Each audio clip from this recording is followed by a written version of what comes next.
Welcome back. This is Chaplain Joe with another summary of my notes for the Foundations of Chaplaincy, the Christian Leader Institute course, which I highly recommend. This is section 3.2, Ministry of Presence, Standing in the Storm, when words fall short. A chaplain's value is found in his presence or her presence.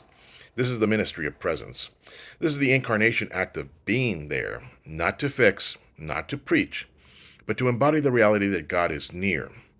Presence doesn't remove the storm, but it changes how the storm is experienced. Some biblical examples. When Jesus arrives with Martha and Mary, when Lazarus has died, he wept. His presence validated their sorrow and bore witness to the pain. When Paul was on the storm, or the ship that was being tossed by the storm, he delivered instruction which gave hope and direction. Before resurrection, healing, or rescue, there is companionship. Psalm 46:1 in the World English Bible reads, God is our refuge and strength, a very present help in trouble.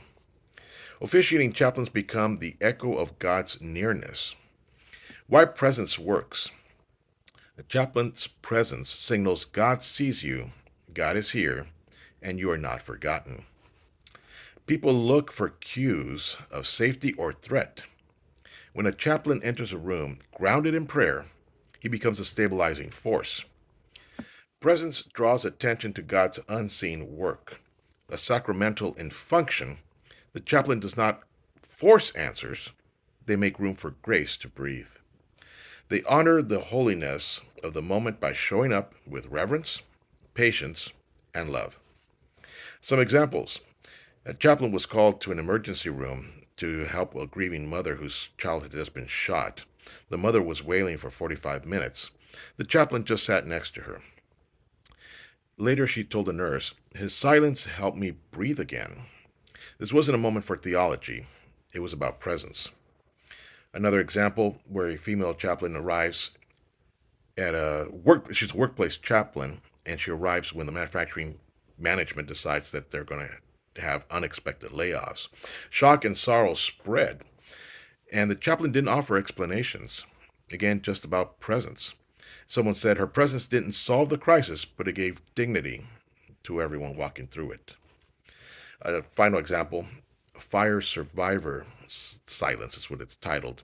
A pastor who was a community chaplain was asked to visit a man whose wife and children had just died in a house fire. And the man would not speak. The chaplain visited for 3 days. On the fourth day, the man said, thank you for not leaving.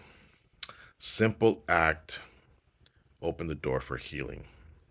And yeah, there is some very difficult situations that chaplains have to go to. So chaplains did not change facts, but they give calm to chaos, sacred to secular, and hope in heartbreak. Some final reflections. Chaplains are not always called to speak, they're called to show up.